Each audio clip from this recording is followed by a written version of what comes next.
సమయమునందు ఆ చుట్టుపక్కల ఆ సమయమునందు ఒక గంట అక్కడ గడిపితే అనేకమైనటువంటి దుష్కర్మ ఫలితములు పోతాయని పెద్దలు చెప్తారు. పవిత్రమైనటువంటిది వివాహం యొక్క వ్యవస్థ. అతను పేపర్లు చదువుకోవటం, ఇష్టం వచ్చాడు గొప్ప అక్కర్లేనటువంటి మాటలు మాట్లాడడం లేకుండా ఈ మంత్రములు ఏదైతే ఈ పురోహితులైనటువంటి వారు చదువుతుంటారో వాటి ఏడల మనస్సు పెట్టాలి. ఎవరైతే వివాహం చేసుకుంటున్నారో వారిద్దరూ శతమానం భవతిస్తాయి, అంటే అట్లీస్ట్ 100 సంవత్సరాలు. ఆ మెడలో కట్టేదాన్ని ఏమని పిలుస్తారు? మంగళసూత్రం అసలు పేరు ఏమిటి? శతమానం అంటారు. కట్టిన దగ్గర నుంచి 100 ఏళ్ళు, మంగళసూత్రం కట్టిన దగ్గర నుంచి 100 ఏళ్ళు వాళ్ళు బతకాలని ఆశీర్దిస్తారు. యాక్చువల్గా శతం అంటే చిన్నప్పుడు చేసేవారు, పూర్వం అనుకోండి 5 ఏళ్ళు అమ్మాయికిను 10 ఏళ్ళకి పిల్లలు ఉండేటప్పుడు చేశారు కాబట్టి అప్పుడు శతమానం అంటే 105 ఏళ్ళు పడుతున్నారు అనుకోండి. ఇప్పుడు మనం 40 ఏళ్ళకి 50 ఏళ్ళకి చేసుకున్నప్పుడు శతమానం అంటే బాగుండదు, కానీ అయినా శతమానం ఎక్కువ కాలం చిరంజీవిగా ఆయుర్ ఆరోగ్య ఐశ్వర్యములతో వాళ్ళు వృద్ధి చెందాలని, వారికి సత్సంతానం కలగాలని, కలిగిన సంతానం ప్రజలకు చాలా మందికి ఉపయోగపడేటట్టు ఉండాలని సంకల్పించి మీరు పూర్తిగా అక్షంతలు వేయాలి. అది వివాహం నందు గట్టిగా అరుచుకోవటం ఇవేవి కాకుండా మంత్రములు ఎడల క్షణం వెళ్ళి వచ్చేవాడు కూడా పెట్టాలి.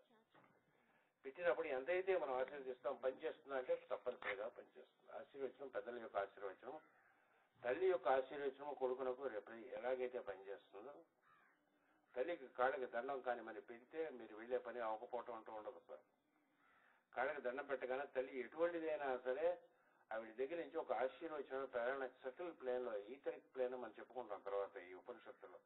ఈథరిక్ ప్లేన్లో నుంచి వీడికి కొడుక్కో కూతురుకో అక్కడి నుంచి ఒక ఆశీర్వచనం లాంటిది వస్తుంది. ఆశీర్వచనం వెళ్ళి మళ్ళీ వచ్చేంత వరకు ప్రొటెక్ట్ చేస్తుంది.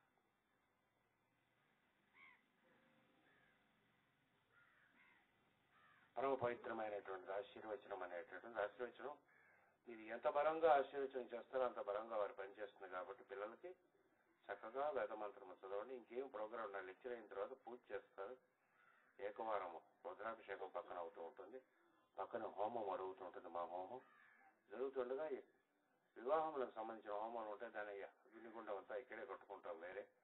వాటికి పూర్ణాహుతి అవన్నీ ఉంటాయి. మన హోమానికి పూర్ణాహుతి ఉండదు కాబట్టి అక్కడి నుంచి ఆశ్రమానికి దానికి సంబంధించినటువంటి పూజాధికములు, ఆశ్రమం యొక్క గుడి యొక్క పూజాచార్య ఆయన కూడా పూజ చేస్తుంటారు. ఈ మంత్రములు మనస్సునందు పెట్టుకోండి. ఏమైనా అసుక్కొట్ట తలుచుకుంటే ఆశ్రమం బయటికి వెళ్ళి అసుక్కొట్టం తప్పేలేదు. అసుక్కొట్ట లేకుండా ఒక 4 గంటలు ఉండలేకపోయాం అనుకోండి. మనం అక్కడ నేను పాలిటిక్స్ గురించి మాట్లాడలేకుండా ఉండిపోయాలి అనుకోండి. అంటే కక్కు వచ్చినట్టుగా నెంబర్ 2 వచ్చినట్టుగా బయటికి వెళ్ళి అదేదో తీర్చుకుని వచ్చేవచ్చు. లోపల ఉండేటప్పుడు సిగరెట్లు ఆశ్రమంలో తాగడానికి నిషేధం. నేను కూడా ఒకప్పుడు సిగరెట్లు తాగేవాడిని. పెళ్లి పెండాలు ఎప్పుడు తాగేవాడిని కదా, బయటికి వెళ్ళి తాగేవాడిని. ఇప్పుడు నేను మానేశాను కాబట్టి తాగొద్దని చెప్తున్నానని కాదు, కోపం కాదు. ఆశ్రమం ఉన్నది సిగరెట్లు తాగటం, TV, news papers not allowed. ఇంతవరకు ఆశ్రమంలో న్యూస్ పేపర్ మనం చదవటం అనేది పెట్టుకోలేదు. ముఖ్యంగా పెళ్లి అనేటటువంటి పరమ పవిత్రమైన జరిగేటప్పుడు న్యూస్ పేపర్ చదవకండి. ఆ తర్వాత న్యూస్ పేపర్ తర్వాత చదువుకోవచ్చు రాత్రి ఎప్పుడు ఇంటికి వెళ్ళాక. ఈ పవిత్రమైనటువంటి వివాహమునకు అందరూ కోఆపరేట్ చేయవలసిందిగా కోరుతున్నాం. మళ్ళీ మనం మాండూక్యోపనిషత్తులోని 5వ మంత్రంలోనికి వెళ్దాం. ఈరోజు క్షమిస్తే కుర్చీలో కూర్చుంటాను.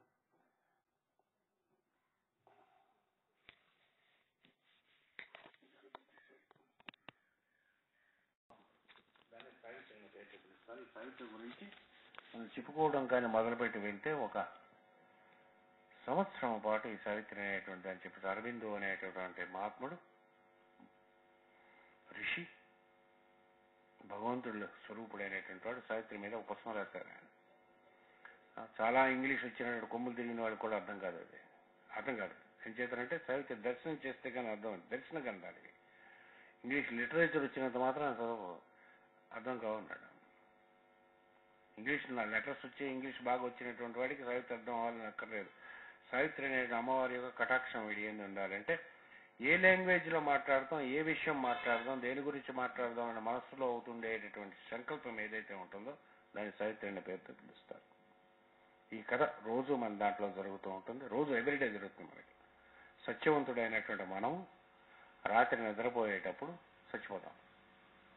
మనం పడుకున్నప్పుడు శవానికి మనకి ఏం తేడా లేదు. లోపల సావిత్రి అనేటువంటి తల్లి మన పడుకున్నప్పుడు తీసుకెళ్లి యముడు అనేటటువంటి లోకంలోనికి తీసుకెళ్లి పొద్దున్నే తెల్లవారని మనకి వెనుక వచ్చేటట్టుగా డెలివరీ చేస్తుంది. ఆ తల్లి అనుగ్రహం వల్ల మనకి ఎక్కడ బ్యాంకులో ఎన్ని అకౌంట్ ఉన్నాయి, బ్యాంకు నంబర్లు ఇవన్నీ గుర్తుంటాయి. లేకపోతే కొంప మునిగిపోతుంది. పొద్దున్న లేచిన వాడిని ఏం గుర్తులేదు అనుకోండి, ఏం చదివామో ఏం గుర్తులేకపోతే కొంప మునిగిపోతుంది అని గుర్తిస్తుంది. అలాగే ఒక జన్మ పోయిన తర్వాత, దేహం వదిలేసిన తర్వాత ఇంకొక దేహం తీసుకునేటువంటి మధ్యలో ఉండే కాలంలో ఈ సావిత్రి అనే అమ్మవారు మన గైడ్ చేసి ఏవైతే ధ్యానము చేశారో, ఏవైతే మంత్రములు చేశారో, ఏవైతే ఉపనిషత్తులో చెప్పిన సాధన చేశారో ఇవన్నీ కూడా వచ్చే జన్మలు తీసుకొస్తుంది. ఇవన్నీ లక్ష్మి యొక్క శ్రీ సూక్తములందు అనపగామిని మన పేరుతో పిలుస్తారు. ఇవి ఈ సావిత్రి అనేటువంటి ఏం చేస్తుంది, వచ్చే జన్మ క్యారీ ఫార్వర్డ్ తీసుకొస్తుంది. వాటినే సంస్కారములు అనే పేరుతో వస్తాయి. ఇక్కడ డబ్బులు కానీ పెడితే, లేకపోతే ఒక బంగారం నక్కని ఇక్కడ పెడితే కొందరికి తీసుకుని జేబులో పెట్టుకోవాలనిపిస్తుంది, కొందరికేమో ఇది ఎవరిదాన్ని అన్యాస్ చేసి అందరిని అడిగి ఇచ్చేయాలని అనిపిస్తుంది. అది వాడి పూర్వజన్మ సంస్కారం బట్టి ఉంటుంది. వాడి దగ్గర ఎంత డబ్బులు ఉన్నా ఎవరి దగ్గర పుట్టాడు దీన్ని బట్టి ఉండవు అన్నాడు. ఒకే తల్లిదండ్రులు పుట్టిన అర్థములు ఇద్దరు రకముల యొక్క సంస్కారం వేరే వేరేగా ఉంటుంది. సంస్కారం జన్మతః వస్తుంది. కొందరికి కొంచెం చీకట్లో వెళ్ళగానే భయం వేస్తుంది. ఇప్పుడు జన్మతః సంస్కారం ఎంత చీకట్లోనే ఏ పనైనా చేయగలిగేటువంటి సమస్య ఉంటుంది. దీన్నే భగవద్గీతలో అనేక రకములుగా చెప్తారు. ఒక్కొక్కడి పేర్లోనే ఒక్కొక్క భారతం అని చెప్పినటువంటివి యదా ఈ కౌరవుల యొక్క పేర్లలోని, పాండవుల యొక్క పేర్లు, వీడి యుద్ధంలో చేసే పేర్లను, వాళ్ళ యుద్ధంలో ఉండే పేర్లను, వీటన్నిటి కూడా ముందు ఇంట్రడక్షన్ ఇస్తాడు వ్యాసుడు. ఇవన్నీ మనలో క్యారెక్టర్స్ కింద ఉంటాయి. మనలో ఉండే క్యారెక్టర్స్ ఉంటాయి. అంటే పూర్వజనం బట్టి మనం తెచ్చే సంస్కారాన్ని బట్టి ఎందుకు పనికొస్తాడు. కొంతమంది అనేక పనులు సాధించుకుని చాలా పెద్దవాళ్ళు అవుతారు, కొంతమంది ఫెయిల్ అవుతారు.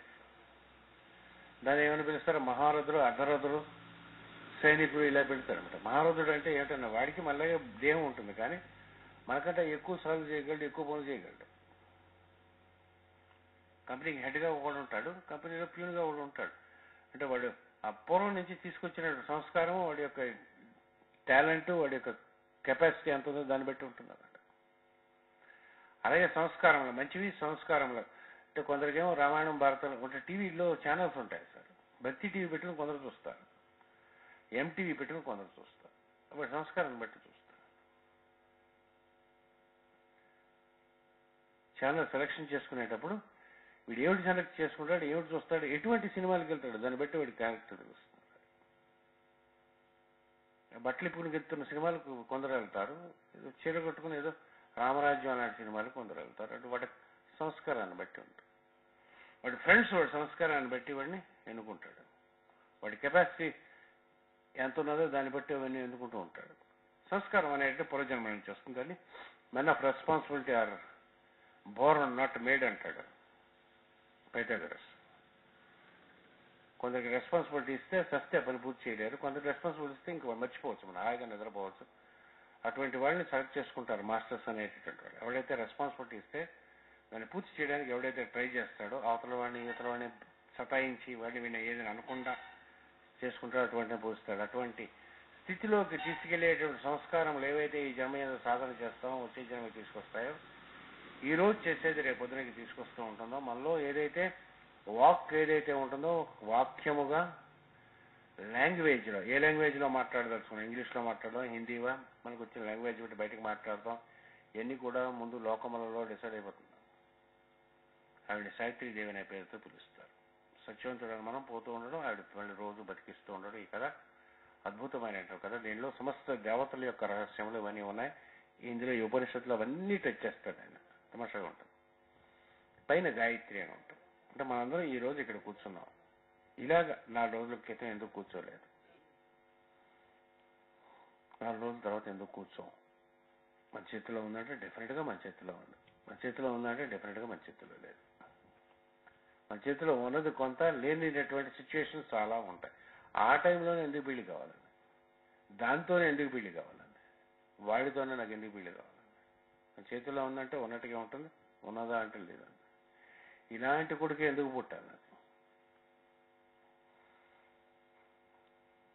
చూసారా అని చాలా మన చేతుల్లో ఉన్నాయని అనుకుంటూ ఉంటాం.